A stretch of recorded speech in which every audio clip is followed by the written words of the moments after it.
A-set, A-set, A-set, A. Hey, it's the king, homie. Smash the like button, the real is back. Hey, A-set. Kid is back, man. We working. A-set. A-S-A-P. Bankhead, zone 1, zone 2, zone 3, what it is, pimp. Hey. You never met another killer, man. Let's get it. Hey, ASAP, A-S-A-P. Gang. I couldn't stay away long. We got work to do. A-S-A-P. Bankhead. Zone 1, zone 2, zone 3. What it is, pimp? Oh my gosh. Hey. AJ said he got to come out to America. Get him a condo. We on point like Rondo. Oh my gosh. Let's get it, man. A-S-A-P. Hey. These other, they want to be like us. Listen, man. I got some stuff to talk about. I'm just chilling. It's raining as fuck, so I ain't got nothing to do but talk. Because I just actually left for a minute. It's pouring. We need the rain out here in California, though. But, yeah, I don't want to be out in that. So, y'all got me. I got a lot of stuff I still got to pack, but fuck it. I'm here with y'all. A-S-A-P. Smash the like button for the real. I told you I'm going to close the year strong. Fuck it. Let's just jump into it. IFL did an interview with Anthony Joshua, and that's one of the subjects I want to talk about. I really am questioning if AJ's like, when people say stuff and then they're like saying it and like kind of building themselves up. Like, are you trying to convince us or are you trying to convince yourself? He's saying some things and I just have to rebut it. IFL TV, listen. So yeah, I am begging for that. He said he's begging for a fight. Third option? I'm just fighting. As I said, April 13th, I'm going to fight anyway. So yeah, there's no ducking. As I said, I'm willing to fight. Just don't outprice yourself. See. These heavyweights, don't outprice yourself.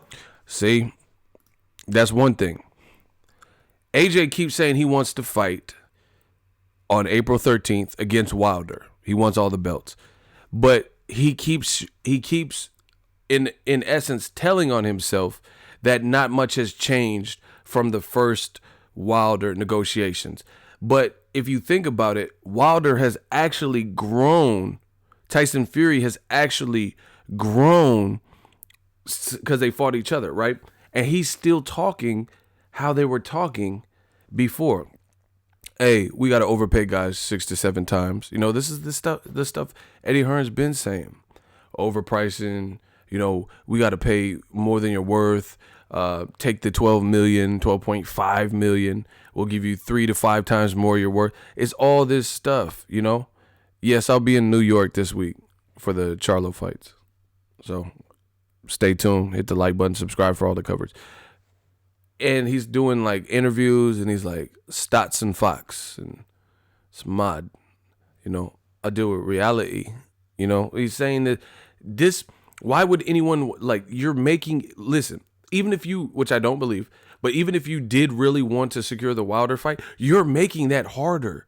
You are making it harder to achieve that because you keep talking like this business mogul or like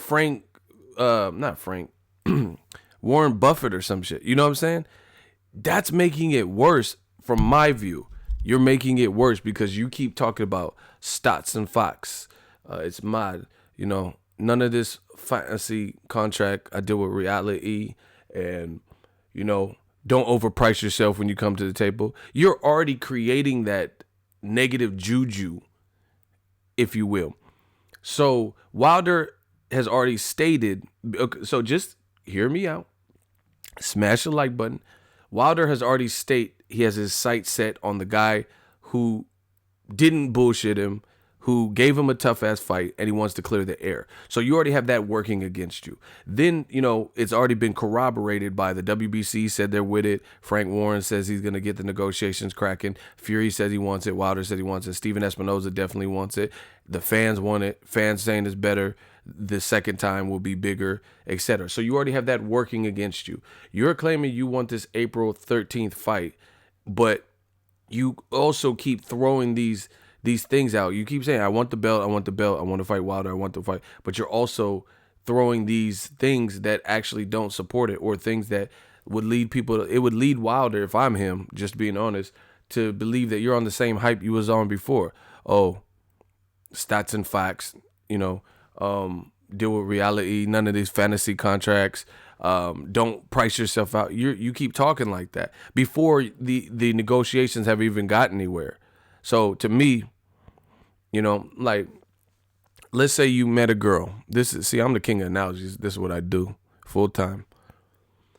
Say you met a girl and you took her on a date. She accepted. She's like, yeah, sure. And then you have never disrespected her. You have never been inappropriate with her. You're simply trying to get to know her. And then she agrees to the date, not no, Bill Cosby shit. I would like to put the Quaalude in the drink. It's a consensual date, and you pick her up at her place and text her, hey, I'm outside. You've never been inappropriate with her. You've never had a reputation for being inappropriate or anything, right? And then all of a sudden, the girl, you pick her up, you say, hey, I'm outside. She gets in the car, and then she starts telling you what you can't do on the date. Like, oh yeah, don't kiss me. I don't want to hug. Don't touch my thigh. You'd be like, what the fuck? Like, where is this coming from? Do you get what I'm saying? Like, instead of just going on the date, especially when this person hasn't given you any indication that they were planning on doing any of these things, that makes it weird. And you're already creating you're already making it awkward, if you will. Like, why is she telling me, like, I'm not having sex with you, don't touch my thigh, and saying these things? She just sat in the car. Like, I haven't even said anything to her. Wouldn't that be weird? This is in essence what Joshua's doing. You have gotten nowhere with the negotiations in the second fight. On top of Wilder saying his focus is the guy who already gave him a controversial draw. And then here you go, talking about no fantasy contracts, deal with reality, don't overprice yourself, I'm going to give you a flat rate. Why would someone want to leave their comfort? That's like leaving your job that that all your coworkers and everybody's mad cool. You can, if you need a day off, you can get it because you have seniority. Leave that to go to a job that is going to be more of a headache for similar or less pay. Who's going to do that? Why would you uproot and leave a job you've been at for 5-6 years that's working for you to go to a job that is already starting off on a bad foot? You're like, oh, I heard this manager's an asshole. This is what Joshua was doing. So even if you really wanted to fight Deontay Wilder, which I don't think that was the plan. I think they wanted to fight the winner of White versus Chisora. You're not doing a good job of conveying it because he keeps talking about, say it with me, stats and facts, right? Numbers. Don't ask for too much. Block blasphemist. You are overpricing yourself. You get a flat fee. Blah, blah, blah. You're already starting it off on a bad foot, especially considering what happened the last time.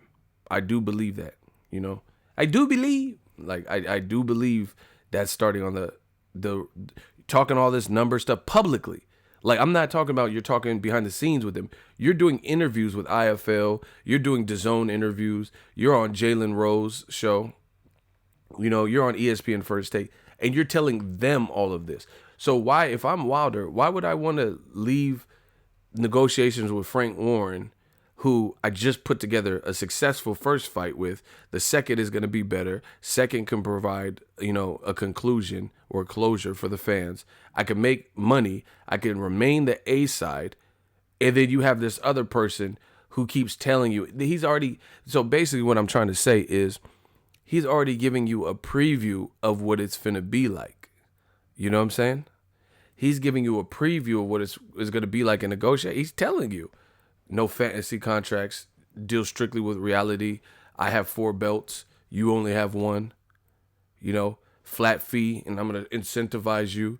Don't overprice yourself. Come on, like, really. Block Concept XG.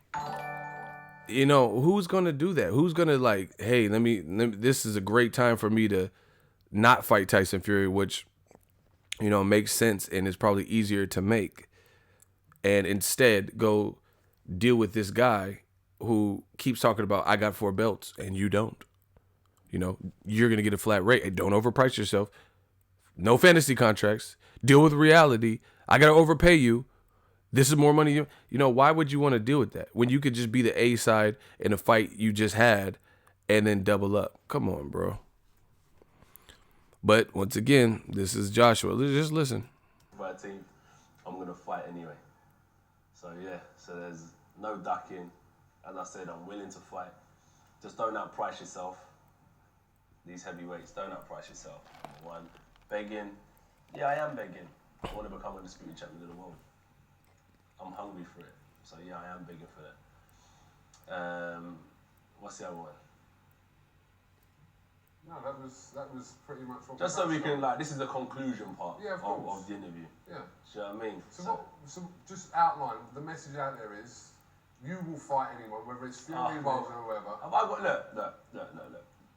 The way to, I'm about facts and stats. You've got a person who had 10 years in the game and a person who has 5 years in the game. Yeah, I've had 7 heavyweight title defenses. I've fought the majority of the top 10 heavyweights, and I'm going to continue to do that. Then you've got the other guys. It shows where we're at. Like, compare careers at the same time. Go back, Fury and Wilder, 5 years, and put them in line with me. You know where I'm heading in my career. Okay, so let's break down what he's saying. This is like what casuals say. This is the same, the stuff he's talking of, facts and stacks are really not stats and facts. Like, facts and stats mean nothing if it's not put into context, right? Facts and stats are good, for sure, but you got to put it into context. Like, okay, if I was like, here's a facts and stack for you. 90% of women like ego. And I'm like, hey, it's a stat. But then you come to find out, I interviewed 8 fat bitches and one of my exes, and then one other, you know, random person. So out of 10 people, that would be a factual stat. 90% of people like ego. 90% of women like ego. But when you put in perspective, you find out one was my ex, you know, one's a crackhead, and then the others are fat bitches that don't like lettuce. So, yeah, okay, you just said 90% of women like ego. That's cool. But who did you survey? You know what I'm saying? Like, it doesn't just work. You can't just say some stat and facts. That's not how that works. I'm trying to, oh my gosh, I'm ego valley. 90% of women like ego. Deal with it. I know you guys is mad.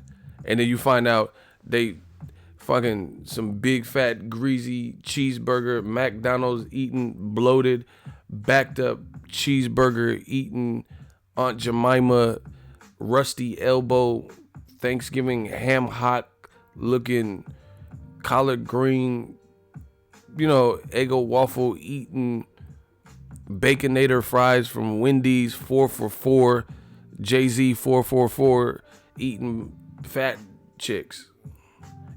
Shout out to the big women. This is not to, you know, they some big backed up precious looking, you know what I'm saying? Like, let me stop, bro, before I get, oh, he's body shaming. You know, they were ex biggest loser contestants that relapsed and shit.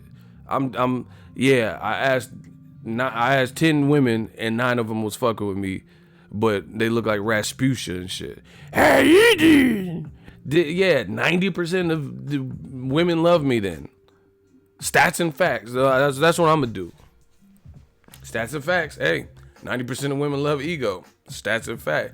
That's what I'm saying. I want my baby back. Big butter biscuit, cheddar bay, red robin, red lobster. Let me. Yeah, okay. Yeah, 90% of women like ego. Stats and facts. What he's saying, that is like the quintessential thing that I hear casuals say. That you have stats and facts don't mean shit if you don't put it in perspective. Like, let's say you're playing Family Feud, and then you said, name something you bring to the dinner table. An appetite. You're like, damn. And then you found out the 100 people that they served, out of 100 people surveyed, you find out they surveyed 100 inmates from Rikers.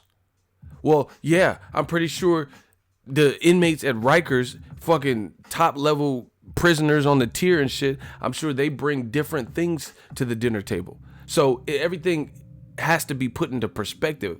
Who the fuck did you interview? If you interviewed 100 people on the street, that's probably going to be different than some jail shit. Do you get what I'm saying?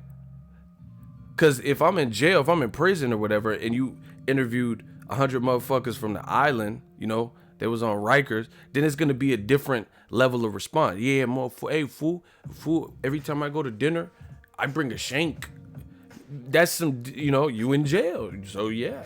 So it's different. It all depends on the perspective. Like, you know, you can't just say, oh, out of 100 people surveyed, because, yeah, shank's the number one answer if you interviewed all inmates. But if you interviewed the fucking Brady Bunch and just random people at a mall, then it's probably not going to be shank for the number one answer. You dig? Oh my gosh. We talk about some stats and fact. But if I interview motherfuckers from Rikers, it's going to be a different. Name something you bring to the dinner table.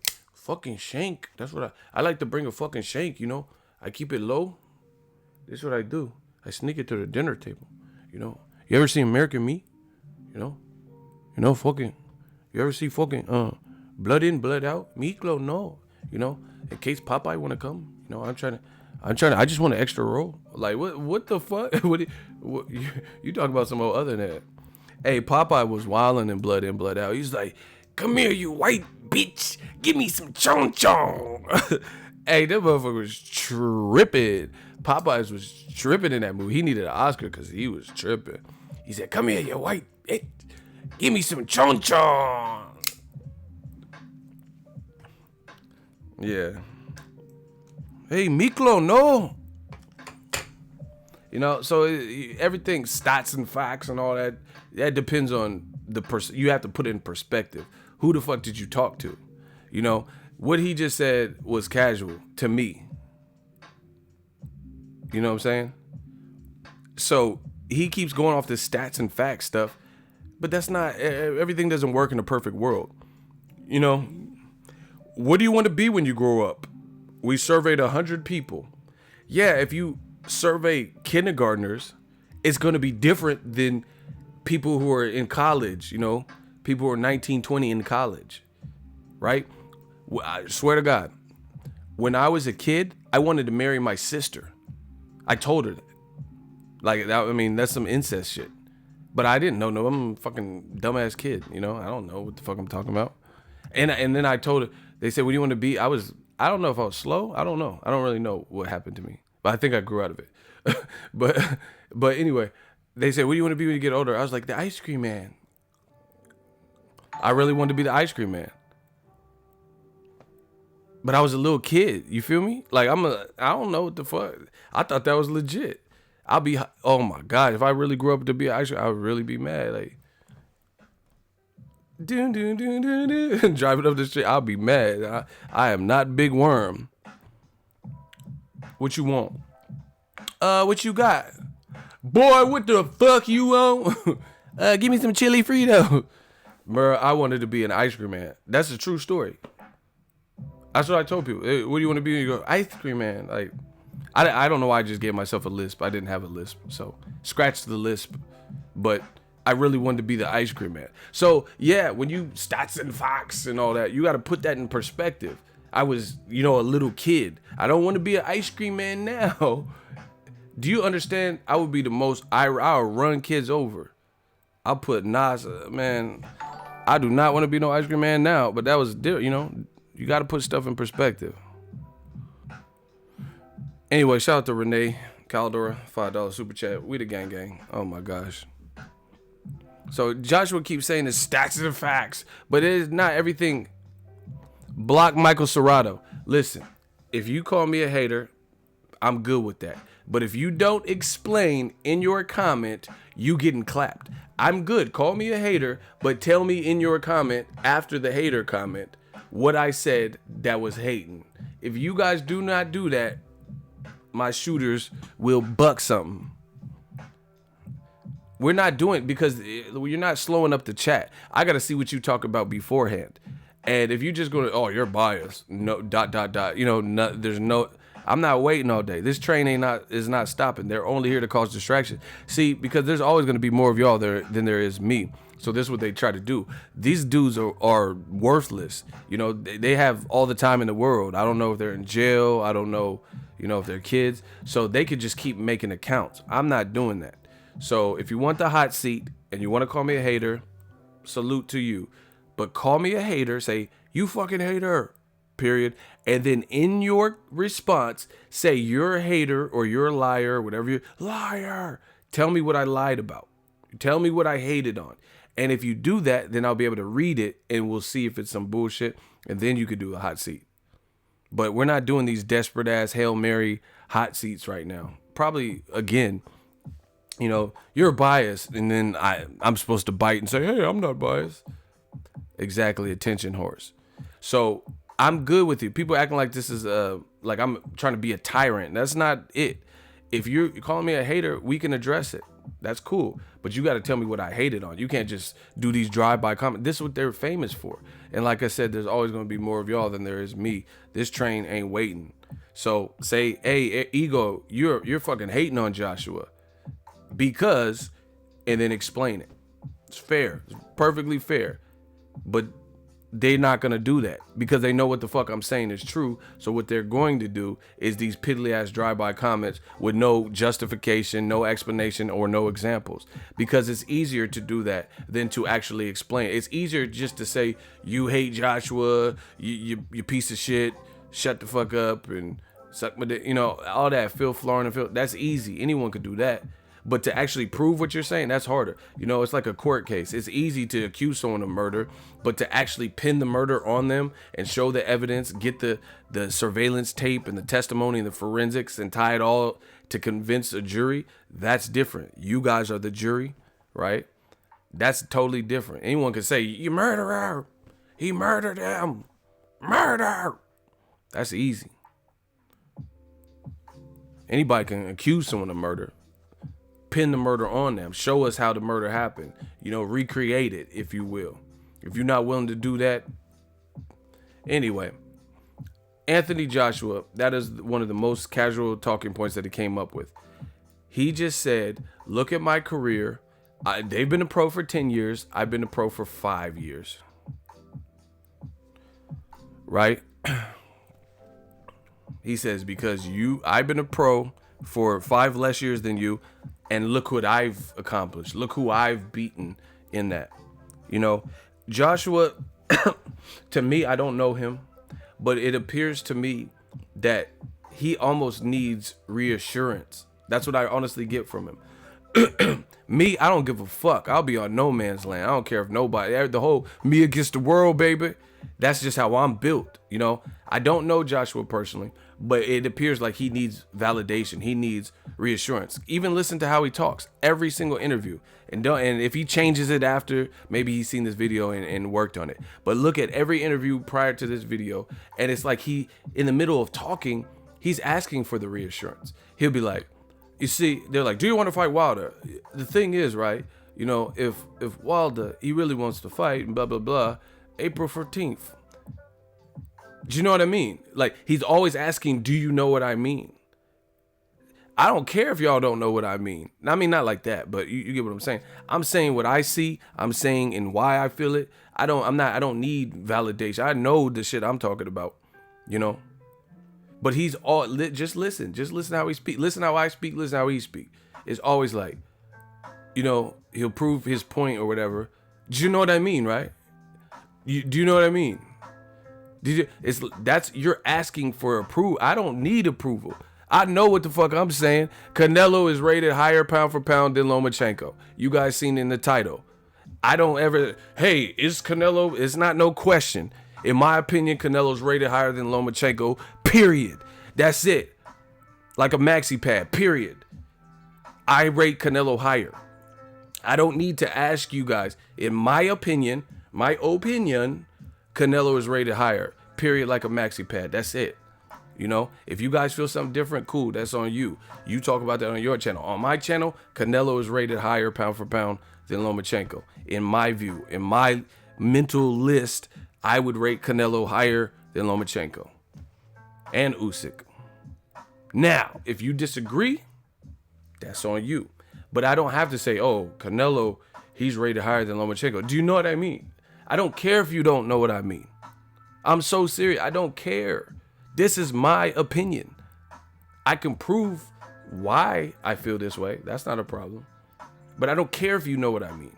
But this is how AJ, this always, the thing is, right? You see, with Wilder, blah, blah, blah, in this situation, do you know what I mean?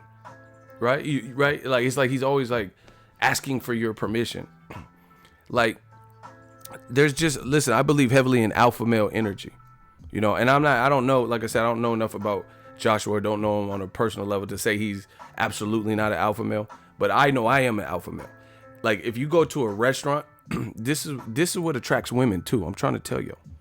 Some guys can attract women just cause, like, you know, women like the way they look or they're in shape and stuff. But an alpha man can attract a woman just by his presence, the way he walks, the way he commands attention when he enters a room. That's that alpha male shit, right? Like, for example, some people go to a restaurant and it's like a form of a question. Like, can I take your order? And then the waitress come up, can I take your order? Yeah, can I have the clam chowder? That's how a beta male would. And a lot of people have that built into them. It's like you're trying to be so polite. I'm not saying be rude, like, hey, yo, bitch, give me some clam chowder. Like, I'm not saying you got to do, you know what I'm saying? I'm not saying do the most and, like, you know, everything I'm saying within reason. Hey, you bitch, I'm going to slap the fuck out of you. Don't give me no champ. Give me some fucking clam chowder, y'all. Like, I'm not saying do too much, but that's how guys order. And those girls, and then the dudes who are more alpha, the girl be like, oh, shit, you know? I'm telling you, this alpha shit is real. You know, can I take your order? Could I have the clam chowder? I don't ask, can I have the motherfucker? I need that clam. Give me that clam. Yeah, and give me your phone number while you at it. Yeah, like, the fuck? I'm not gonna be, could I have what's the soup of the day? You know? What kind of fish do you have? Flounder? How does that taste? Could I have the flounder? Man, y'all beta male kill me. Hey, this is, man, what? May I have the flounder? Could I have may I have the sort? Why are you asking for it? She's a waitress. She's doing her job. I'll take the flounder. You know, the salmon à brûlée with rice pilaf and chicken falafel rice kebab. You know, just order it. You motherfuckers be asking this shit because you want approval. I don't give a fuck about no fucking approval. Did I ask y'all to open this channel? Did I say, hey, may I open up a YouTube? No, I just fucking did it. And I was like, yeah, this is Ego's world, motherfucker. Who y'all playing with? May I have the flounder? What about the mahi mahi? Y'all try to be all aristocratic and fucking proper, man.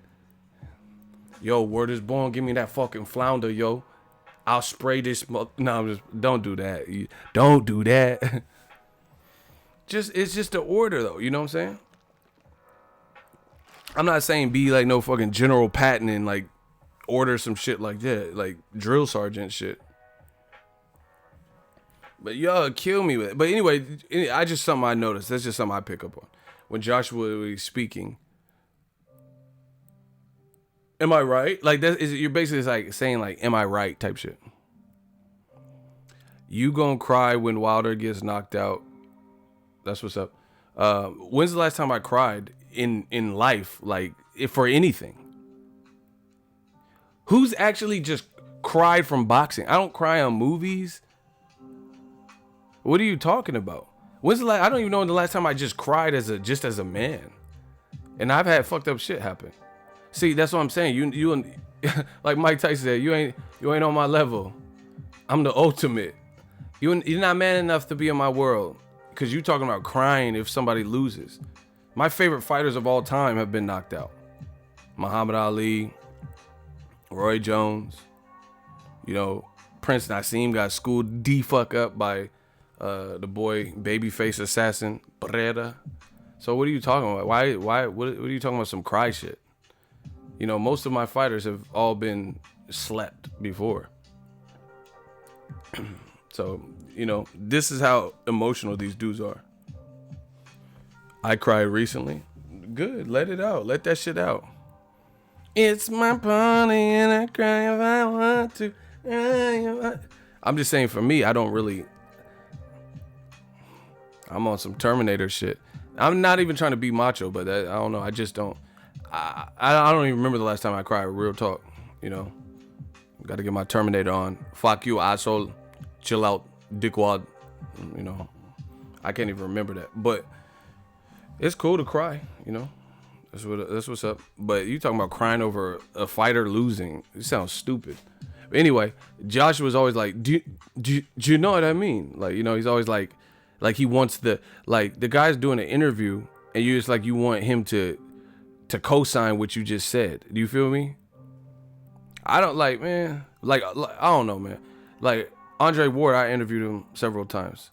He don't be doing that. He don't tell me he be like, listen, a fighter, they got to do Errol Spence when he fight Terrence Crawford. That's a good fight. And a 50-50 fight, they're hard to pick. So I'm just going to watch that as a fan.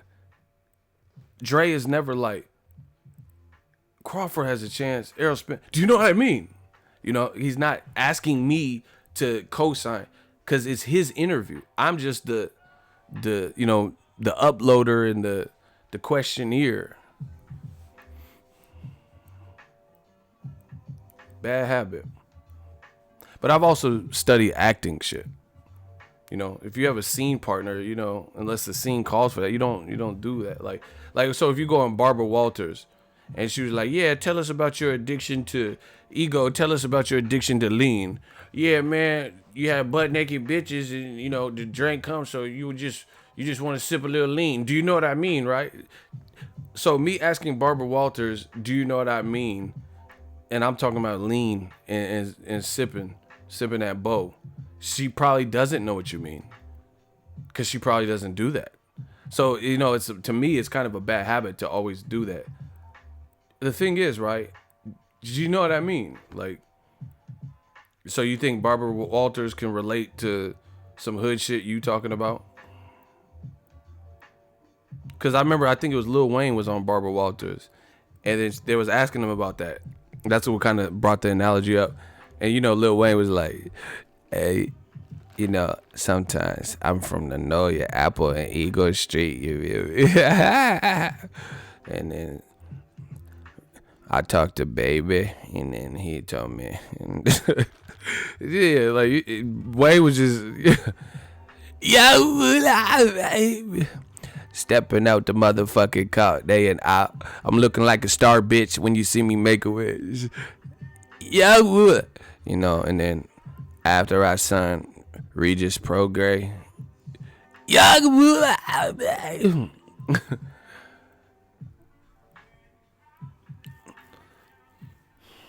you asking Barbara Walters if she know what you mean, and you talking about some lean and hood shit. I don't know, whatever.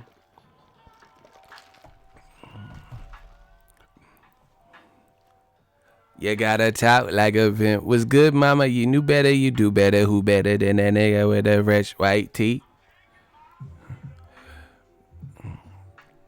Who's Littlefoot? Is that The Land Before Time? Hey, y'all bugging. It's a tree star.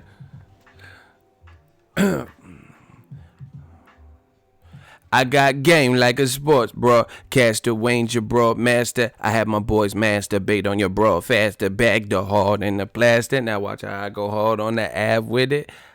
I move a jag rented in your residential. Swagger so tight it might pinch you. Might irk you. Interior murk you. Sheesh. I'm repping my city, my hood, let's get it. Hey, y'all bugging. Hold on, it's hot as fuck. I'm killing y'all. Let me take this hoodie off.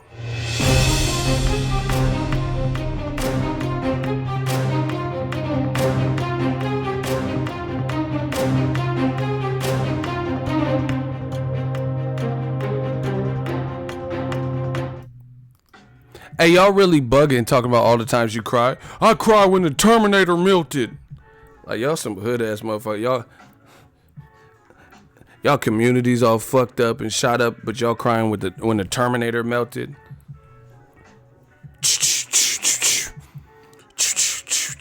Arnold's getting lowered in there. G Baby got shot on Hardball. Yeah, that was pretty. That was a good movie though. Like low key. That's one of the movies you didn't want to like when you watch it. And you're like, man, that shit. I kind of like that shit. You know, in the movie, like I didn't expect much from it, and then you watch it, and you're like, all right, Keanu Reeves got a little depth in him. I didn't know how Keanu Reeves would do that. Like, I'm coaching black kids. He did it, you know, he did his thing. Hey, John Wick, you did your thing, John Wick. Yeah. Cool. One of my favorite movies is Point Break. Keanu Reeves did his thing. Johnny Utah. Ego is well versed in all culture. Man, I am the culture. All cultures. It's whatever. We could do whatever. I don't just have one style. It's like the 5 deadly venoms. Let's get it. Anyway, do you know what I mean, right? Anthony Joshua. Hold on. I've been bumping my gums. We got to reverse it. Ish never flip it and reverse it. Ish never nerf. We gotta hit that. We gotta hit that Missy. Ish never nerf. Is it worth it? Let me work it. I put my thing down, flipping it. Ish never nerf. Hey, Missy creative as fuck to even reverse that, and how you make some reversal of a line like a hit. That shit was. Ish never. I was in there. Missy is a trendsetter. Missy need more credit. She had me really rocking though. Misdemeanor, you know. I can't stand the rain against my wind with the fisheye. I was like, okay. I'm putting hefty bags on, making jackets and shit. I can't stand the rain against my wind. Beep beep. Ooh, got the keys in the Jeep. Hey, Missy was doing it. Missy had his stuff. Hey, y'all be talking about Cardi B and Nicki and shit. Hey, Missy had them hits. Hey, Missy, he Hey, where Missy at? Where's she been? I know she got sick for a minute, but he doing the regulator. I can't stand the rain. I can stand. Oh my God. Missy was doing it. That whole squad, Timberland and all them, they had hit. Oh, love to love you, love me out, love me out, love me out. What'd she say? Put it on Tim like a porno star. Wind back the tape in the. I'm coming, baby, like the big black kahuna. I wish you would have hummed me just a little sooner. Now I'm rich like silver spooner. Hey, that shit. Hey, that shit. Hey, love and love and love. Hold on, we taking a break. Fuck this.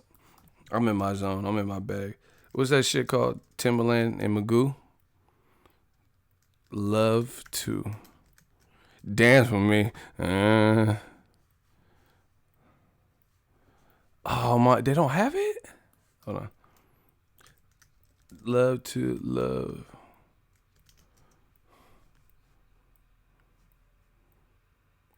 Oh, they only had a remix? What was the remix? Yeah, Tango with me. New media. Hey, this shit was dance with me, can. Hey. Smash the like button, the real is back.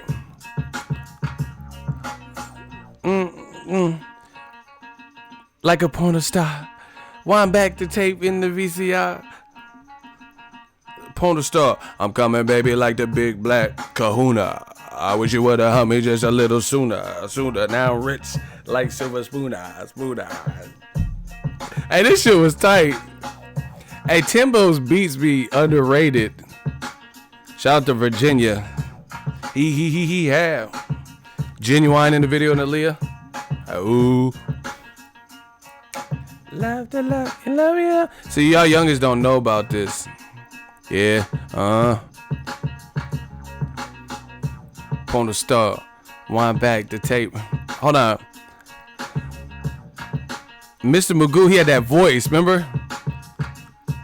I dream while we Alana make all the Luciano and girls with Condo, Chanel with Gaetano. Girl, my persona, I share like Sonny Bono. Black and white keys, lay girls on my piano. Me, Missy, and Timbo, rap at any Timbo. Huckleberry Magoo, the South Central. Oh my. Hey, yeah, Tango with me. Hey, they got me in the zone with these old school beats. Niggas is ass to get more butt than ashtrays. Smoke a fair one to get by the fast way. See mass way, nigga ransom note. Far from handsome, but damn a nigga told. More guns than roses, foes shaking in they boots. Invisible bully, like disappeared vamoose. You whack to me. Take them rhymes back to the factory. I'll see the whack. Oh my God, Biggie was killing. Let's get it. That's real, it's like Puff say. It's like when Puff was first day as an intern. Oh. Biggie created a Fat Boy sound. Yeah. That's real. I'm hypnotized. Baby. Like Big, like no offense, I love Big. But you could tell he was big. Like not even just the name. I'm just saying when he was rapping. But he was spitting. He would spit his ass off. Escargot, my car. See, I know when a fat rapper when I hear one because they always be putting the food in the bars. You feel me? Like escargot, my cargo, 160 swiftly. Your crew run. Like why'd you have to put meals you ate in in the bars? You know what I'm saying? Escargot, my cargo, 160 swift. Because Rick Ross be doing that. He lost a little bit of weight, but he be putting the food in the lyrics. Like more so than, you know, I'm eating the Philippe Charles, you know, I ate spaghetti. I know you're ready. You know, Biggie be, you could tell, you know what I'm saying? You could tell because he's big, because the food be in the bars. I know I'm hot and heady. I went to Little Caesar, got a hot and ready. A pizza, you know, pizza. You could hear the, you know, they be like rapping the orders and it be sounding raw too. I went to Little Caesars, got a hot already. They said it was ready. The pepperoni. And then Rick Ross too. Cruising through the city, feel the breeze in my beard. Wingstop, fat boy, need a 10. Oh. Like, I know you own a Wingstop or whatever that is, but you trying to get some lemon peppers as we speak. Wingstop, fat boy, need a. Oh shit! I could tell you big. These are some big ass. These is big boy bar like lemon pepper. I went salt and pepper. The lemon pepper. Let me fucking stop, bro. Every big person, man. I did the joke about the big girls earlier. Now I'm talking about big rappers. You know, I might have big people mad at me, you know what I'm saying? But peace and love to everybody. Wingstop, fat boy, need a 10p. Like, damn, you hungry? Anyway, back to Joshua. Gang. Of the interview. Yeah. Do you know what I mean? So Do you know what I mean? See? outline the message. Listen. What's that one? Do you know what I mean? Listen. That was pretty much what Just so we can, like, this is the conclusion part Yeah, of of course. the interview. Yeah. Do Do you know what I mean? So just outline the message out there. You know what I mean? You will fight anyone, whether it's Fury, Wilder, or whoever. Have I got, look. Listen to the point. I'm about facts and stats. You've got a person who had 10 years in the game and a person who has 5 years in the game. Yeah, I've had 7 heavyweight title defenses. I've fought the majority of the top 10 heavyweights, and I'm going to continue to do that. Then you've got the other guys. It shows where we're at. Like, compare careers at the same time. Go back, Fury and Wilder, 5 years, and put them in line with me. You know where I'm heading in my career. I'm doing it. So That is not a good point. I'm trying to tell y'all. Here's why. Let me rebut that.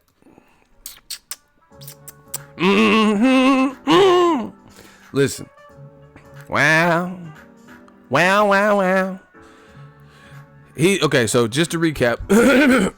Excuse me. Me. Just to recap. AJ says, look at their careers, Wilder and Tyson Fury. They've been a pro for 10 years. I've been a pro for 5. Look at Wilder's career and Tyson Fury and look at the level of competition they were fighting 5 years in. And look at who I'm fighting 5 years in. And you'll see. That's not a good... That boxing does not work like that. Here's why. Canelo, I was born ready. He got more money than everybody not named Floyd right now. 5 years into his career, he was 20 years old. So he was fighting the likes of Jose Miguel Cotto and Matthew Hatton and motherfuckers like that. Because he started turning pro. He turned pro when he was 15. So each person has their independent journey. Canelo wasn't doing no crazy live gates when he was 20 either. 5 years in. Because he was young and they were building him up and grooming him for that moment. So you can't mirror your, you can't, like, okay, here's another thing. I have over 150,000 subs verified, right? When I came into YouTube, it was what it was. There were different rules. They had different things available. There was no, when I started YouTube, there was no Instagram. There was no YouTube Live when I first started. They have YouTube stories and shit that you can do now. YouTube community. They didn't have none of that. So off top, if somebody started YouTube today, it's not indicative. It has nothing to do with my journey. Like, oh, look, Ego had to put out 2,000 videos. You get what I'm saying? That's like saying Ego had to put out 2,000 videos to reach his first 5,000 subscribers. But yeah, I also did it at a time where YouTube wasn't as popping, and the boxing scene for YouTube wasn't as popping. But I'm a fucking OG and transitor in this game. I helped to, I'm one of the main people that helped to make this shit a reality. Like Ice Cube and Dr. Dre said, I started this gangster shit and this the motherfucking thanks I get. Hello. I started this and I helped start this. There's only a few people. And when I say me, I'm saying that the reason I'm getting credit, there were other people that were before me, but a lot of them didn't do what I do. It was really just like me and Deontay. We were like the ones that were really doing it and then started covering fights where we're like talk about social issues in boxing and statements and news clippings and stuff. We were like the originators of that and then flipped it into and parlayed it into covering fights type shit. So that was that daywalker shit. There weren't that many people doing that. Now you see a lot of people like, Canelo will post a picture flexing and now Ego Weight Watchers been out. I've been out with this shit. I did Ego Weight Watchers. There were no Ego Weight Watchers type of videos being regularly made by anybody because I was there. You wasn't there. Now you see that. You see, someone post a progress picture. So motherfuckers be doing what I've been doing. You get what I'm saying? So anyway, that's like saying, oh, Ego had to upload 2,000 videos to get his first 10,000 subscribers. And I got 10,000 subscribers and I did it by uploading 800 videos.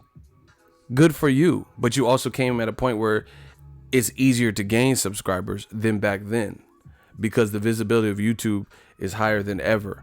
You got, PewDiePie's and Logan and Jake Paul's and all these motherfuckers bringing buku bucks and revenue to the platform. and a lot of success. Casey Neistat and all these people bringing a lot of dollars in and revenue, and you know the companies go where it's popping. They spend with that. So you know the opportunities are completely different than when I first started. You know what I'm saying? That's like a coon ass dude talking about, and it's 2018, and they're like, yeah, guess what? I drink from whatever fountain in school that I want to drink from. But Martin Luther King couldn't drink from whatever fountain. He had to use the colored fountains. No shit, it's a different time. You know what I'm saying? It's a different story, different timepiece. So that's not even like comparable, because everybody has a different path. Yeah, I'm drinking water where I want. But Martin Luther King, he couldn't drink where he wanted. He had to drink from the colored faucets. Like, what? That's horrible. So anyway, Anthony Joshua, he's saying, look what I've done in 5 years. Yeah, right. But that's good. If Wilder was like promoted and given the opportunity to fight Charles Martin in his 14th, 15th fight, and that was presented to him, do you think it would, do you think it would be any different? You think Charles Martin would have beat Wilder? You get what I'm saying? So Joshua is like feeling himself. And that's cool for a heavyweight champion to be feeling himself, but you gotta everything's in perspective, You gotta put everything in perspective. And they're like gassing him up. Like you've done what you've done, great. Nobody's taking that away from you. But he's like trying to hold it over people's head. That's the part I don't prefer. Block Sukhit Mit or whatever. Oh my God, my shooter's on point. My shooters really don't be playing. I'm scared. My shooters might clap me. Fuck. They be clapping so good. So that's my thoughts. You know what I'm saying? Like, it's like he's trying to compare. Oh, look where I am in 5 years. That is like the most casual talk. They do this shit with Lomachenko. Where was Floyd Mayweather in his 8th fight? Did he beat Nicholas Walters? Did Floyd stay in the amateur circuit for 8 fucking years plus, fighting till he had 400 fights and came in as a pro? When he's already mid-20s. It's a different, it's the completely different story. Yeah, if Floyd Mayweather had 400 amateurs and then did a tournament, then I'm sure he would just start fighting faster. But guess what? Floyd Mayweather earned a title when he was 21. Lomachenko didn't get a title until he was like probably mid-20s because he stayed around and stuck around as an amateur. So he started pro late and he lost to Orlando Salido. So that didn't work out for him. So that, that it's like see, this is the thing. New media be bringing up points that be fucking up the game that they can't talk their way out of. They're like, there's no like real justifiable reason that you hear from them. But their points be so like, it'd be like it'd be so flimsy, the points. The points that they try to make. Oh yeah, but look what Joshua's accomplished in 5 years. Wilder was fighting in Cancun when in his 5th year. What does that have to do with now? Everybody has a different story. Cancun, Canelo was fighting in Mexico. That motherfucker was fighting at the Titty Twister from Dusk Till Dawn. Hey, come in. We got black pussy, white pussy, Mexican pussy. We got dog pussy, cat pussy, wolf pussy.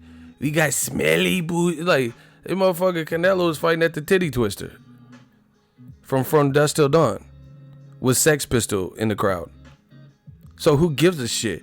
Yeah, we got smelly pussy. We got hairy pussy. We got Boxingego pussy. New media pussy. We got pussy, like Asian pussy. We got Plies, sweet pussy, Saturday pussy.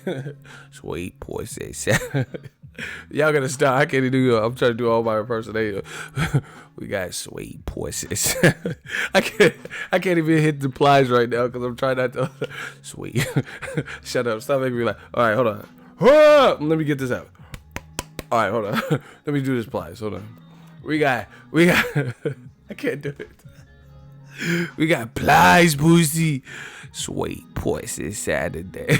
I can't. We got cash money, pussy. Oh my gosh. Condoleezza Rice, pussy. Like, bro, Canelo was fighting there at that bar when he was 5 years in. What the fuck does that mean? The motherfucker got money now. The motherfucker pulled. This dude got he didn't even want, he got kids and shit. So he got he wanted to get like a soccer mom vehicle for the fam. But he did it in the form of a Lamborghini. He got like a Lamborghini soccer mom van. Just because he got so much money. Somebody said we got goat pussy. Hey, y'all really, really got it like that because y'all know too much. You know. We got dog pussy. Live chat pussy. We got all the come to the titty twister. Like. We got soul food pussy, Mexican food pussy, Italian pussy. Hey, Cheech was really wildin' though. He was really wildin' on that. He needed an Oscar for that. See, that's what I gotta write to the Academy because certain people, they need Oscars for these roles that they're doing. Cause that shit was good. He was really, just go watch From Dusk Till Dawn. And Selma Hayek looked so fine. Like, oh my gosh, she looked fine. I wanted to be that snake in them, that she had around her. I bet you ego get pussy up. All I just do is these impersonations. Women like that. I'm like, yeah, baby. We got dog pussy, cat pussy, white pussy, rabbit pussy. We got possum pussy. They're like, ew, can you take me home?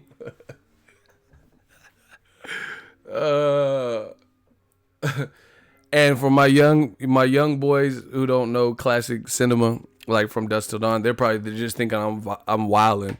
What is he talking about? Just watch the movie From Dusk Till Dawn. If you haven't seen it, you wouldn't understand. But anyway, we got protein pussy. We got gluten-free pussy. Like, the motherfucker, I'll take some of the gluten-free shit. You got gluten-free? We got Bieber pussy. Like, Bieber pussy. let me stop. Like, Justin Bieber, you got to... I love what I do. Jersey Shore pussy. Okay, I'm done. I think I'm done. We got Venom pussy, Eddie Brock pussy. Like, he was really wildin' on that. We got Pennywise clown pussy. Clenbuterol pussy. Like, I'm kind of curious about the Clen. I'll take a slice of the Clen. Can I get some Clen? I'll take some of the Clen. I'm trying to say, shit, if I have me fighting like Canelo yesterday, that motherfucker was, Rocky Fielding was getting annihilated. He was getting annihilated. Oh my gosh. That shit was horrible, bro. You know, it made it look worse that he was so much bigger than Canelo and he was just getting destroyed like that. Do you get what I'm saying? See, I'm a poor sport. I would trip Canelo or something. I'll sweep him off his feet. We got to do some MMA shit or something. Because that's not it, Chief. You ain't just going to be punching me and, Kaepernick and me, have me taking all these knees and shit. Hell no. Canelo was out there like Lethal Weapon. Riggs, I'm too old for this shit. That motherfucker was Danny Glover and Mel Gibson, Riggs and Murtaugh. That Lethal Weapon. Riggs, I'm too old for this shit.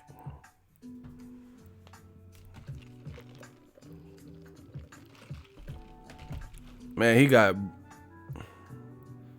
Somebody said Rocky yielding. Yeah, he was yielding, all right. My yellow diamonds get respect, nigga. Bit yield. He was getting yielded, all right. That motherfucker. He was yielded.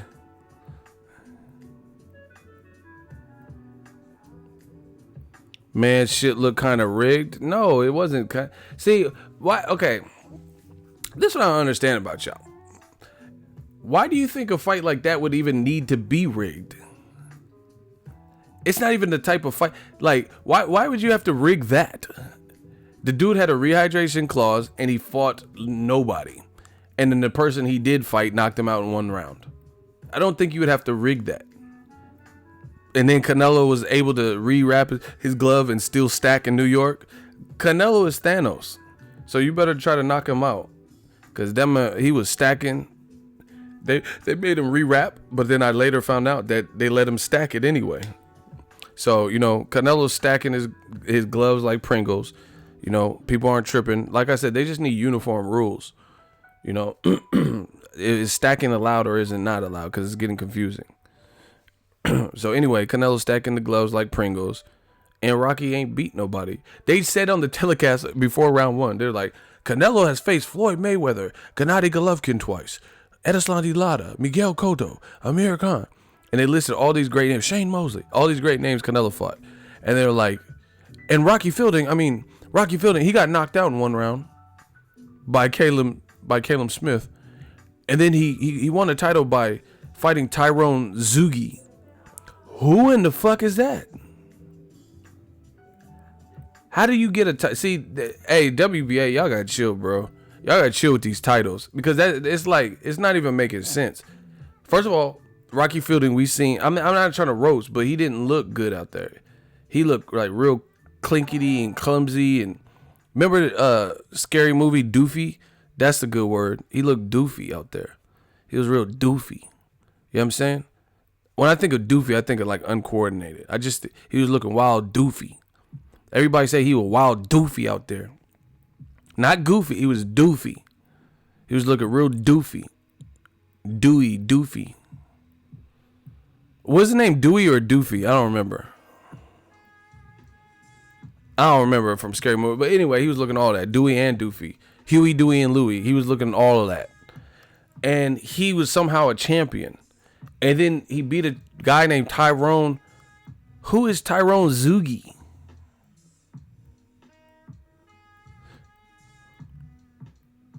Who is that?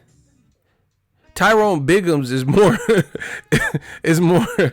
Tyrone Biggums is more like known than Tyrone Zugi. Goddamn Joe Rogan. I look like him and shit. I can't talk too much shit. I got the beanie on like him. All I need is that little blazer. Goddamn Joe Rogan. It's doo-doo, baby. Yeah, Tyrone Zugi. That's bad when Tyrone Biggums is a bigger star. Tyrone Biggums is an A-side. You know, who is Ty? Listen, see, y'all get mad and say I'm trolling and, you know, not being honest. But you know I'm being as honest as they come. Who is Tyrone? Who is that? Has anyone really, like, I'm just being real. See, that's what I'm saying. UK is like a secret society. They be having some matches that, you know, I know more Mortal Kombat characters than this. Like, it'd be one Rocky Fielding versus Scorpion. I'll be like, okay, I know Scorpion. Rocky Fielding versus Sub-Zero. But I don't know who some of these people are getting matched with. You know, especially on Matchroom. I see what they call it, Matchroom. Because they finding some people. Who is Tyrone Zugi? I know a couple Tyrone. My cousin Ty. Shout out to my cousin, Chocolate Ty. You know, I know Tyrone Biggums. I know Erykah Badu. Hold on. Erykah Badu said, listen, just smash the like button.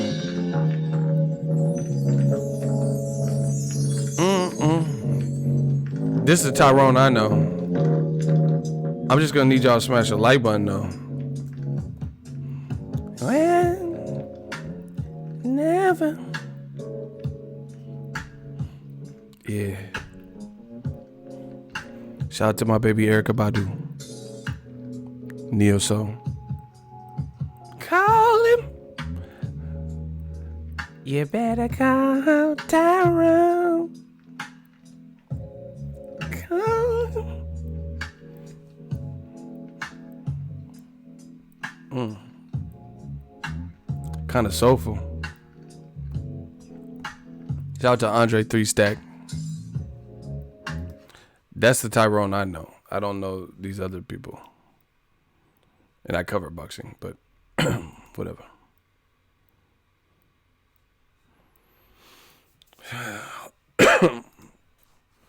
So anyway, the thing is, right? So, any one of them that wants to step up and fight, let's rock and roll. And if I weren't in a position, now put me in the same position I am now, fighting, no titles, whatnot. None of these boys want to fight me. They only mention my name because they want to earn some dough. None of them would really want to fight me if there was no reward. It's because of the reward balances with the risk. They wouldn't fight me if there was no reward. So that's what I'm saying, don't get too greedy because it's a great time to be a heavyweight and it's a blessing that we got all the support we have. And there's enough on the table for everyone to eat. See, Joshua just missed me with his points. A lot of them that he's making. He says, no one would want to fight me if I didn't have any belts. But you have all the belts except for one.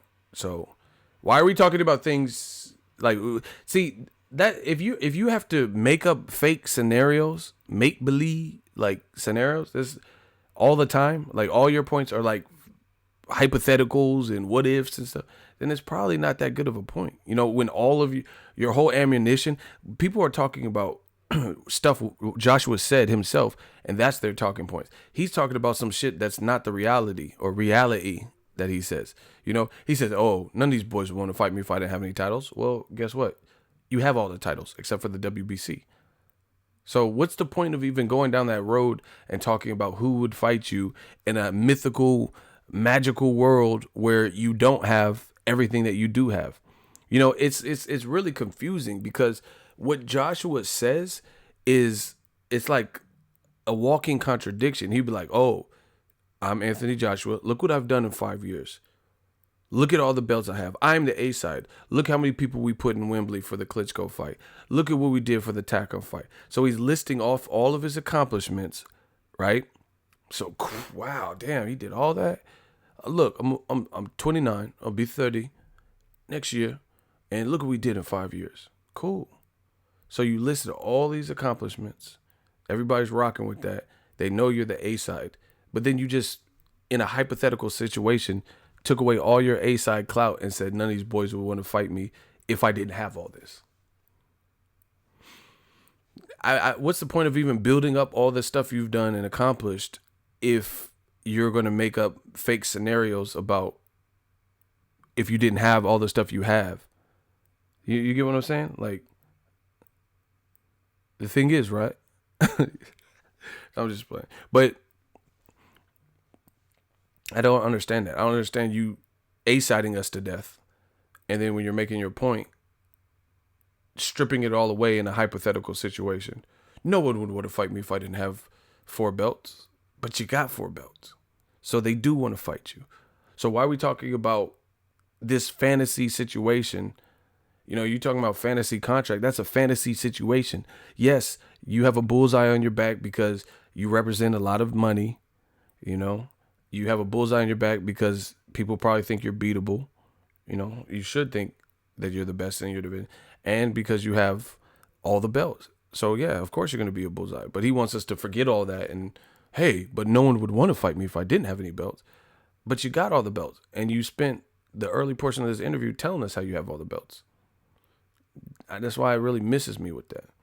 No, I mean, and that's like, that's to me, it doesn't even, it doesn't really, like, let's say I go cover, let's say Mayweather, fights Conor McGregor, right? And then I fly over and cover it in Ireland. Let's say they did a fight in Ireland. I'm just throwing together a bullshit analogy so you guys can hear. So Mayweather fought Conor McGregor in Ireland. Let's say they never fought. This was the first fight. And it was supposed to be a huge deal in Ireland. I fly over there. And then someone's saying, hey, you wouldn't have flew out here if this was Mayweather versus Andy Lee. You're right. I wouldn't have. But seeing how he's not fighting Andy Lee, then what the fuck are you talking about? Do you get what I'm saying? That doesn't make sense to me. So if Floyd fought Conor in Ireland, yeah, that's what I would go for. But if he fought Spike O'Sullivan or some shit, then yeah, you're right. I'm not going to go for that. So it really doesn't even make sense to even say that. Yeah, no one would want to fight me. Perhaps. We don't know. I guess we'll never know. Find out on the next episode of Dragon Ball Z. It's a moot point because you do have all the straps except for one. Nah, that's what I mean. It seems like there's so much attention on me. Even like, Listen, as I said, I'm not out here tweeting and doing too much interviews and talking. But it seems like everything's like, oh, I see that they want to have a fight on April 13th. Now I'm the forgotten man. It's like... See, he just snitched on himself. He said, I see they want to have a fight on April 13th. Now I'm the forgotten man. I told you, Eddie Hearn and AJ, they know they're losing the leverage. They never cared about doing all these American media interviews, all in a small order, in short order, until all this Wilder Fury 2 talk. Now all of a sudden they want to do a bunch of American media outlets and set the record straight and try to switch the perspective. This is damage control. He just told you. He just says, oh, I heard Wilder and Fury want to fight on April 13th. Now I'm the forgotten man. Why would you say that? If you're the A side, then you shouldn't. Why would you say you're the forgotten man? Because you know that your fight with Dillian White can't compete with the excitement, the anticipation, and the value and the meaningfulness of Wilder Fury 2. Just listen. But it seems like everything's like, oh, I see that they want to have a fight on April 13th. Now I'm the forgotten man. It's like, focus on what they're doing. It'll make them a better person. Don't worry about what I'm doing. They should just focus on what they're doing. Do you know what I mean? Do you know what I mean? See? Yeah, I don't know why there's so much attention on what I'm doing. Maybe I think because I came in, early on in the game, and I've worked hard, kept my nut down, and I'm taking over. And no one likes that. People want to see you do well, but not too well. And I can see that envy coming out of them now. Loads of people. See, and I can't, that's what I'm saying. It's like, I don't know who, Joshua just seems gassed up. Like, he's a good fighter.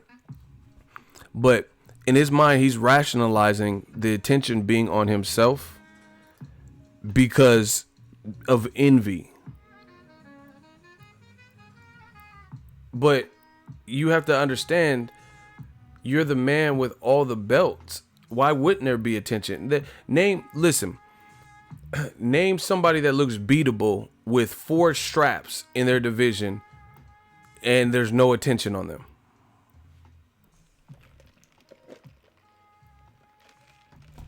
Fuck that. Name someone with 4 straps, and that's not getting attention in their division or not being regarded. You get what I'm saying? Terrence Crawford, when he was fighting for Undisputed and all that, people knew who he was at 140. Everyone was talking about Terrence Crawford being the best 140 pounder. Lomachenko, he just got 2 belts. So yeah, his name is ringing bells. People want to fight Lomachenko because they know what it represents. They know what they can get in beating him. So you're always going to have Floyd. Why do people want to fight Floyd? He's 42. People still want to fight him. Usyk. Of course you're going to have attention on you when you have all the belts. So basically, there's no way for anyone to get any attention if you just hog up all the belts and just keep telling people you have the belts and you don't give them the opportunity to fight for them.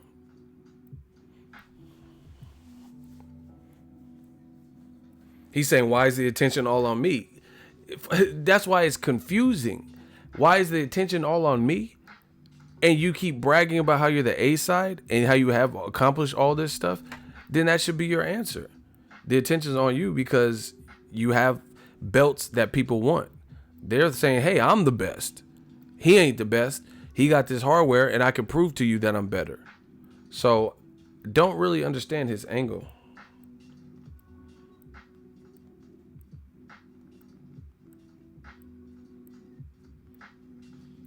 I really don't understand the angle. It's almost like Dr. Jekyll and Hyde-ish, because he in one stanza, he's telling you about all of his accomplishments, how he got a gold medal, how he's only been a pro for 5 years, they've been a pro for 10 years, how in so little time he's accomplished this and beat Klitschko, and he's the man, sold out 100,000, sold out 70,000, sold out 80,000. You know, I got 4 belts. I'm a good guy. You know, he's telling you all the great things, but then he's saying, why is there so much attention on me? Doesn't really make sense. That's like The Rock being the highest paid actor, and he's like, hey, why is everyone looking at my movies? You know, why is everyone critiquing my movies? You get what I'm saying? That doesn't make sense. Why is everyone reviewing my movie? You're the biggest star in Hollywood. Why would they not? Why would they? So you get special treatment? They're not going to review Dwayne The Rock. He's the highest paid actor. They're not going to review his movies, but he's the biggest person in that genre. Doesn't really make sense to me. So I never understood that. There's a lot of stuff where he's on one hand telling you his accomplishments and accolades and trophies and gold medal. I learned, started boxing late. They were already pros. And he's telling you all the stuff that made him who he is today. But he said, hey, why is there so much pressure on me? Why are you guys worried about me? Worry about yourselves. Doesn't really work like that.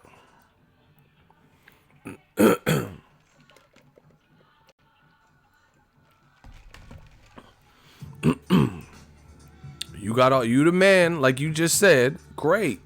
So the man comes with responsibilities. And he just told you. He just told you. He said, now I'm the forgotten man. That tells you everything that I've been saying is true. You know, that's as close to a confession as possible. You know, that's as close as he says. I heard Joshua. He said, Joshua said, I heard Wilder and Fury wanted to fight on my date, April 13th. Now I'm the forgotten man. Why would you say you're the forgotten man? If you know you're the A side and you done, because you realize that the spotlight is now being shared at best. When before everyone was just talking about how Wilder had a bum ass resume and Tyson Fury was drunk and coked out of his mind. So nobody was really talking about him. They thought he was through. He was fat, coked out, drinking.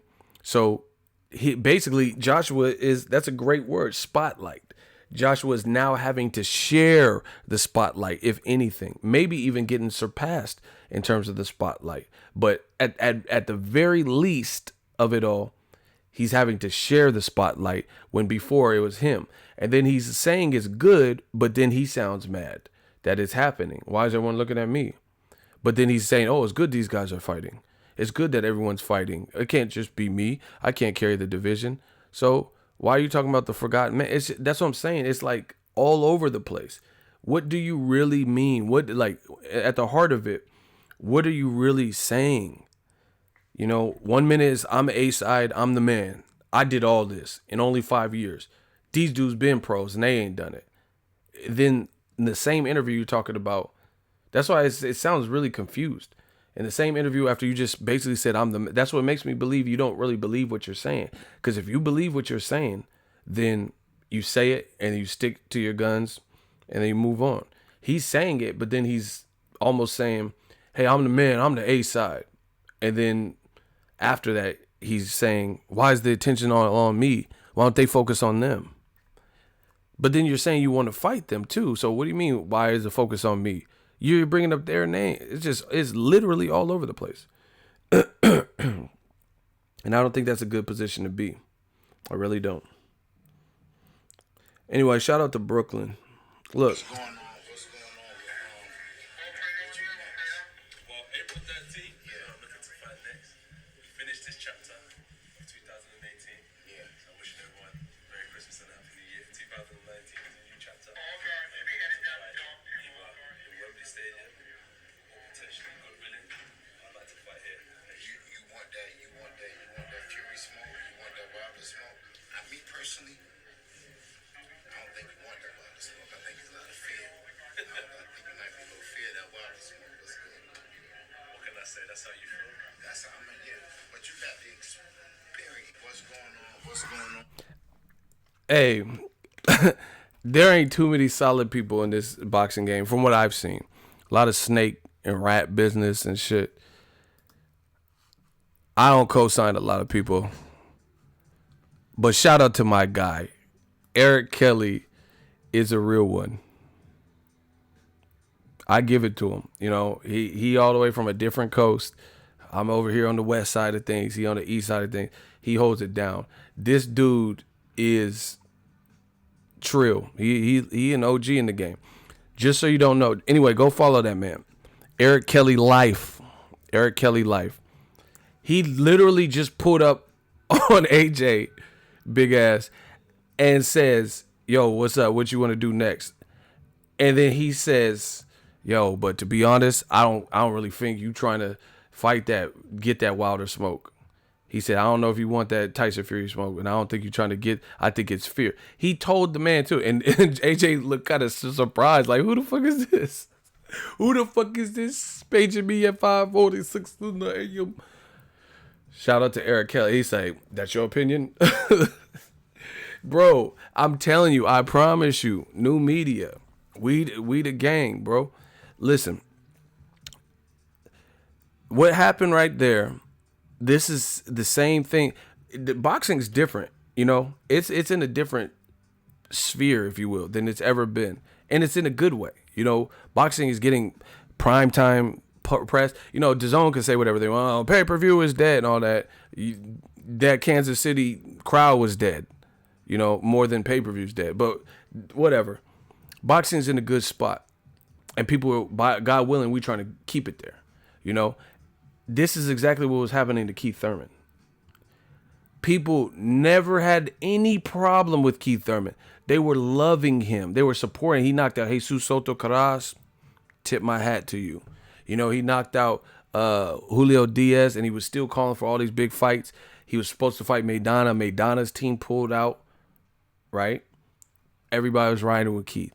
But then a series of actions happened after the Danny Garcia and Sean Porter fights where it started looking like his intentions were changing. Then you start having reporters and like fans. I seen the fan video, and the fan was like, oh, you don't want that smoke. You don't want that Aerosmith. They're talking to Keith Thurman like that. Just like telling him, like, this is still, listen, my thing is this, these fighters will still fuck y'all up. Like, you know what I'm saying? Like just a regular person.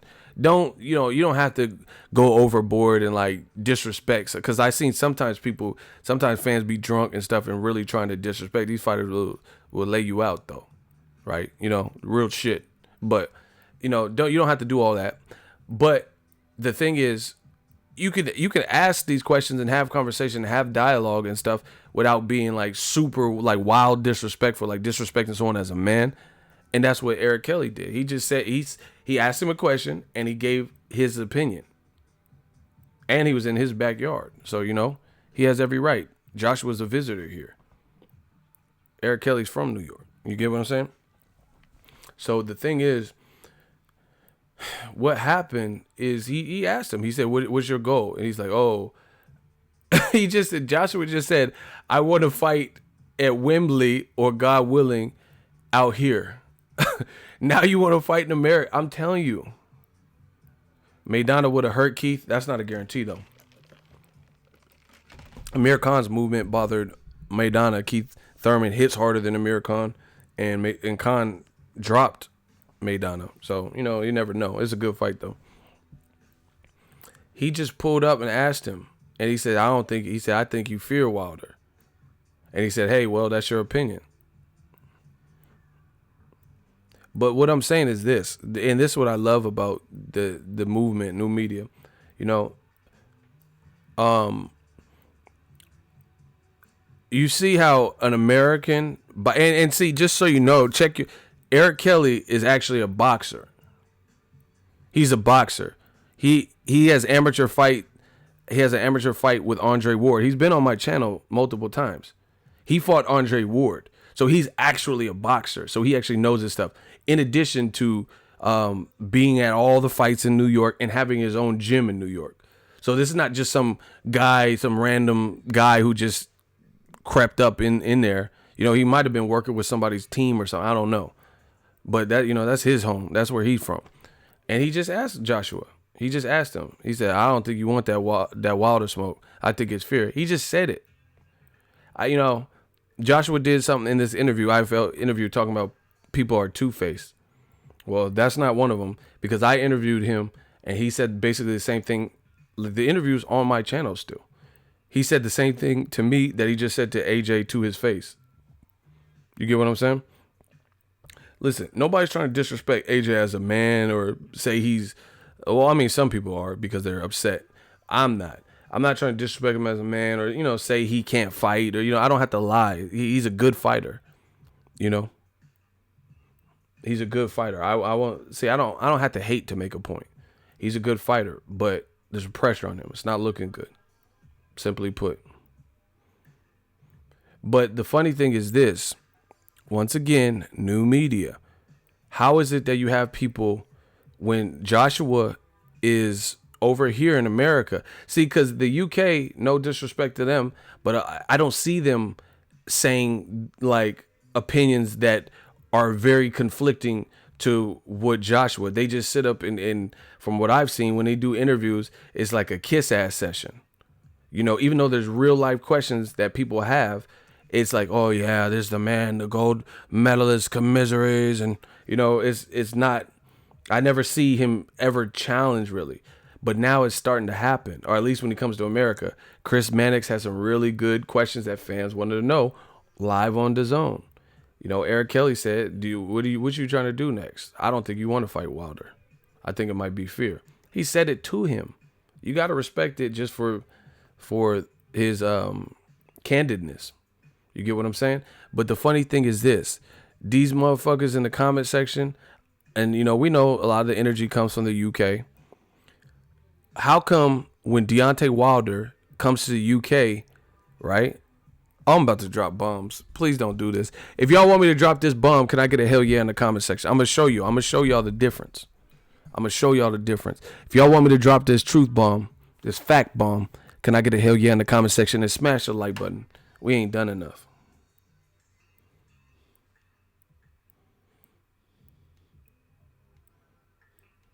We ain't done enough.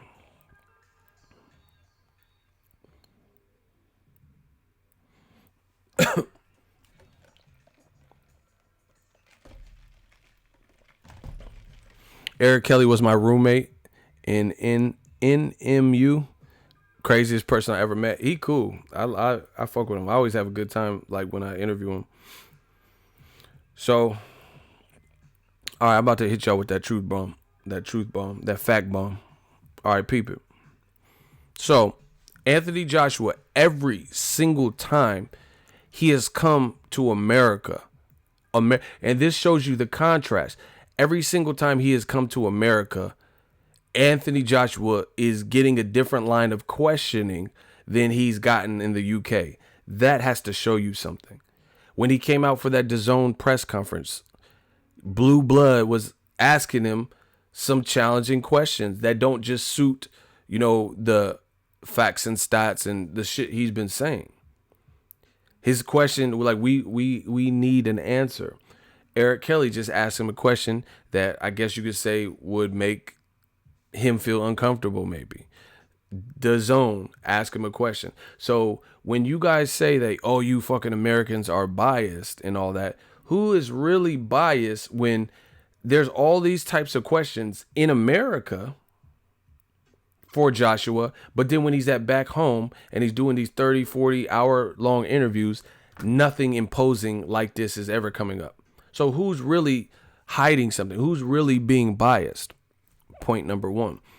How is it, like, if people feel some way, we're all boxing fans, no matter if we're from Mexico, UK, Australia, right? California, it don't matter. We're all boxing fans. So how is it that every fucking time AJ comes to America and he's in front of American, you know, preferably not like corporate, like ESPN First Take, because, you know, that they might have an agenda, you know, shit like that. They just want him back on the show for ratings and shit. So they don't want to ask him nothing tough. But when he's in a situation where it's a little bit more of a round table, he keeps getting asked tougher questions. But then back at home, he could sit down and, have workout benches behind him and do 30-minute interviews, and the same question wasn't asked. But then a lot of the UK fans say, "Oh, you're a biased journalist, Ego." Am I biased or am I doing my job? You get what I'm saying? Maybe you're biased. That's one thing, right? Two, I'm about to hit you with the fact bomb. Check this. How come when Deontay Wilder, which we know he's publicly been in the UK or in that area a couple times recently, how come you don't have anybody pulling up to Deontay Wilder and saying, "Hey, I don't think you want the AJ fight. I think you're scared"? They say this type of stuff in the comment section. But when he's over there in the UK, who comes up to Deontay Wilder in his face, look the man in his eye, and say, "Hey, what's your next plans? I don't think you want to fight AJ." Who, show me the video right fucking now where somebody walked up to Wilder and said that. Said, "You know what? I think you ducking. I don't think you want AJ fight. I think you're fearful," in the UK. Name a UK, person that walked up to Wilder and said that. Look to me, because it's different. See, I like that. Like, anyone could shoot you from, a sniper's nest. I like that up close and personal. If you stab somebody, you meant that shit. Because you right there, you got to look in their eyes as you put the blade in. I like that. So that's the comparable. Anybody could say some shit online, but when you got to look that person in the eye and be that same person and say what you had to say, that's, it's a different experience. Because it's more up close and personal. Anyone could be like, "Oh, Ego, hate you, slap shit out you, whatever." Or like, "Hey, Wilder, you're ducking, you motherfucker." But to actually be where he's at and ask him the same way you're asking online, that's different. So who has done that? Meanwhile, in the UK, when Wilder has went, you got motherfuckers throwing chickens and running, like Billy Joe Saunders. And you got people throwing, Colonel Sanders throwing a big gulp drink on him from afar. That's the type of shit. They doing that brandy, that Halle Berry, that hit and run. We not doing no hit and runs.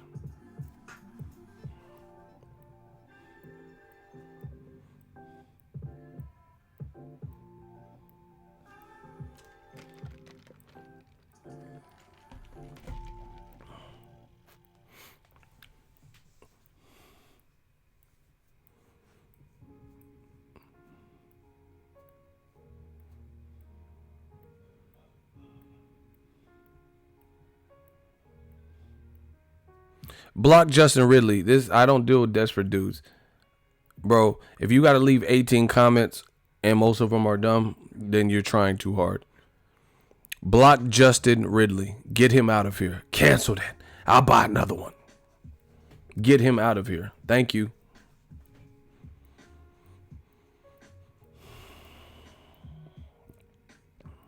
So anyway, I ain't seen no video of somebody walked up to Wilder and looked him in his eyes and said, "I don't think you want to fight AJ. You might fuck around and get Radio Raheem and have him screaming on you." And like I said, instead what we are getting is people throwing chickens at him and then dipping out before his crew can, grab him. Throwing drinks, shit like that maybe, or showing love. So that's a little bit different. It's a bit different. This man, Eric Kelly, just asked AJ everything, He just asked him what he asked and said what he felt in front of him. I respect that. I mean, who wouldn't be shook if big ass Wilder was yelling? You don't know. Wilder don't look like he be playing when he get mad. Well,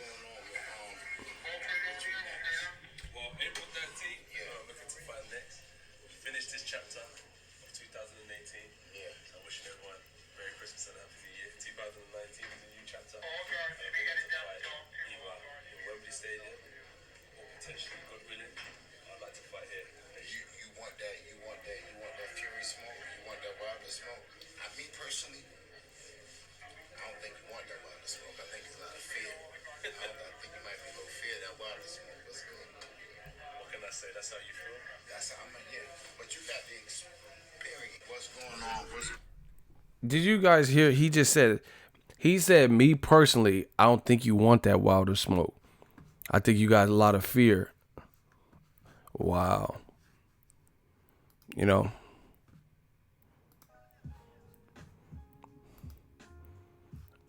He said, me personally, I don't, like, he said it in front of him. He said, me personally, I don't think you want that Wilder smoke. I think you got a lot of fear. And then AJ, he said, he laughed and then he just said, well, that's your opinion. You know, but like I said, I never seen nobody in the UK come up to Wilder and say, you don't want to fight Joshua.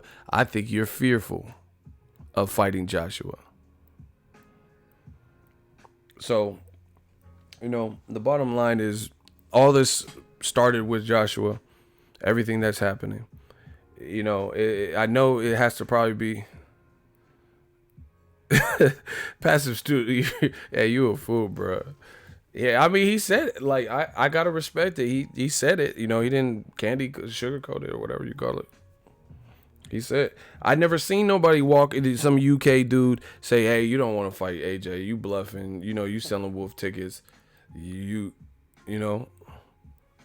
And I don't care. It's like if it hasn't happened to this date, then I don't want to see it. I don't want some UK fan to get bold and now try to go out. And when you see Wilder go try to even the score, like I said, you might fuck around and get Radio Raheem to get screamed on. To this day. You know, so if it ain't happened to this point, then you might as well save it. So anyway, that's what I'm saying. Like, and then see that I'm trying to help DAZN. I'm trying to be, you know, an ambassador or whatever. AJ and DAZN and Eddie Hearn are playing a crazy game. Because first of all, yeah, I told you, perception is reality. You know, the perception is reality, man. And the way they've played this, it's kind of blowing up in their face.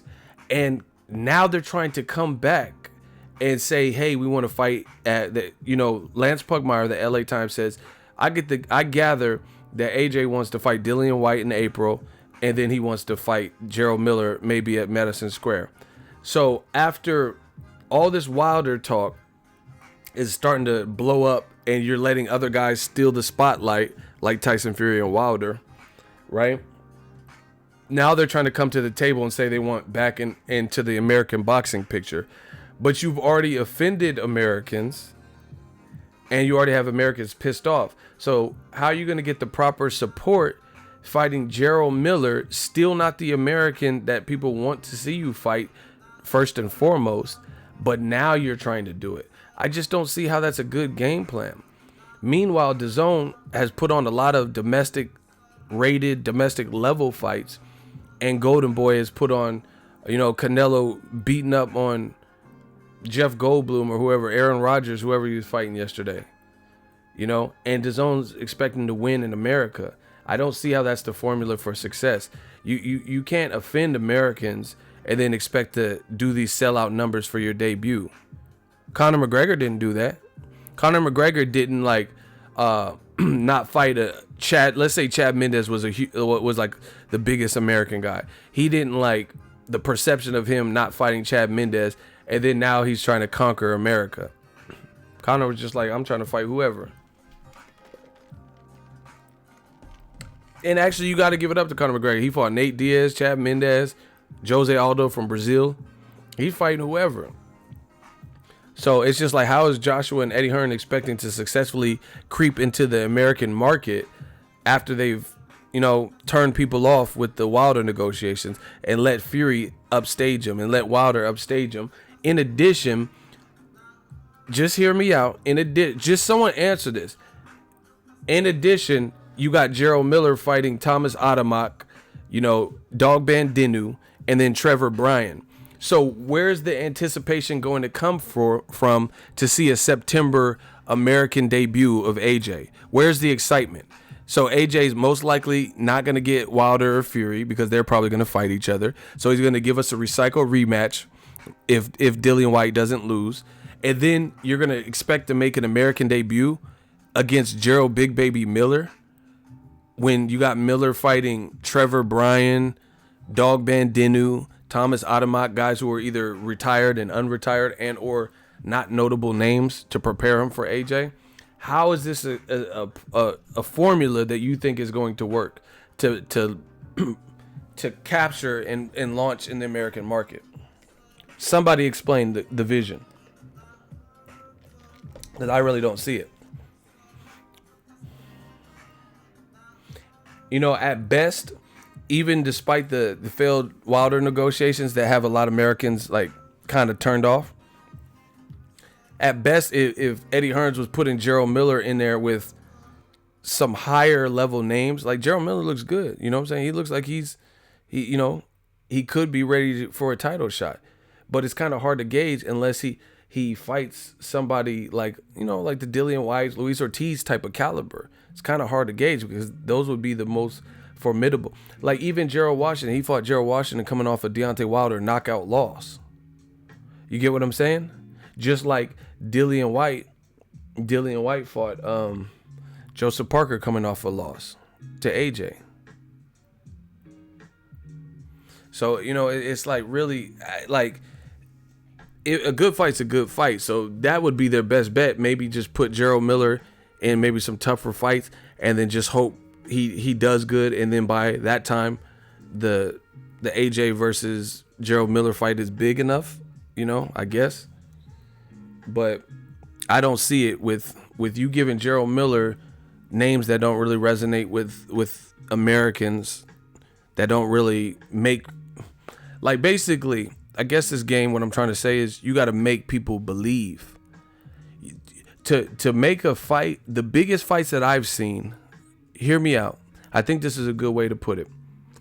The biggest fights that I've seen, there was at least some impression, inkling, or belief system that this could be a good fight or this other guy could beat this guy. All of the best fights. There are some people that do believe that Mikey Garcia can beat Errol Spence. So I think that'll do well. Some people think Broner can beat Pacquiao. Right? Some people thought Pacquiao could beat Mayweather. So these fights are generally the ones that do the best. When Canelo fights Rocky Fielding, nobody really thought. So I'd be surprised, I'd be shocked if DAZN releases like crazy numbers, and it's crazy numbers for its stream, because I don't know too many people who really thought Rocky Fielding could beat Canelo. You get what I'm saying? That's how boxing works. The bigger the threat, the bigger the event by and large. Or I'm not saying everyone's a ready-made star, but if it's perceived, if they're, even if they're not a star, if they're perceived to be in a good fight or a threat to their style, then the fight will be better. I.e., if Lomachenko fought Jose Pedraza or Miguel Madriaga versus him fighting Mikey Garcia, I would promise you Mikey Garcia versus Lomachenko at lightweight would be the biggest out of all of those. You know why? Because it would be a fight where some people think Mikey will win, some people think Loma will win. It's that simple. Boxing promoters, I don't know. I think they know, but they just act like they don't know. But that's it. The best fights do the best. I'm not saying that makes, by default, makes everyone into a star, because some people just, you know, they don't have star power or whatever. But if you had a chance to put them in a bigger fight, a better, more threatening fight, or a blowout fight, then it's going to be whatever. Like if Dillian White fights Gerald Miller, that will do better than Gerald Miller fighting in Kansas in a barn versus Dog Bandinu. It's that simple. You know why? Because people would give Dillian White an actual shot. People would give Gerald Miller an actual shot. If Luis Ortiz fought Gerald Miller, that's going to be bigger and better than Thomas Adamak. And the funny thing is, people keep saying Luis Ortiz is 40 plus years old. How old is Thomas Adamak? And he's a guy that started off at cruiserweight, and he's a guy that retired, and he's a guy that got knocked out by Eric Molina, who got knocked out by Chris Arreola, Deontay Wilder, and Anthony Joshua, and Dominic Brazil. And this is the same guy that knocked out Thomas Adamak before Gerald Big Baby Miller. See, it's easy to type comments, but if you're not a real one and you don't know your boxing, then it's gonna be hard for you, because you're gonna get ate up, 7 days a week. So again, all the people that love Eddie Hearns and stuff, and then conveniently say Luis Ortiz is so old, then why did Eddie Hearns put Gerald Miller in there with Thomas Adamak, who's 40? And he's a former cruiserweight who's been knocked out by a guy that got knocked out by Joshua, Wilder, Dominic Brazil, and Chris Arreola. And that was Eric Molina knocked him out. Now you don't care about age anymore.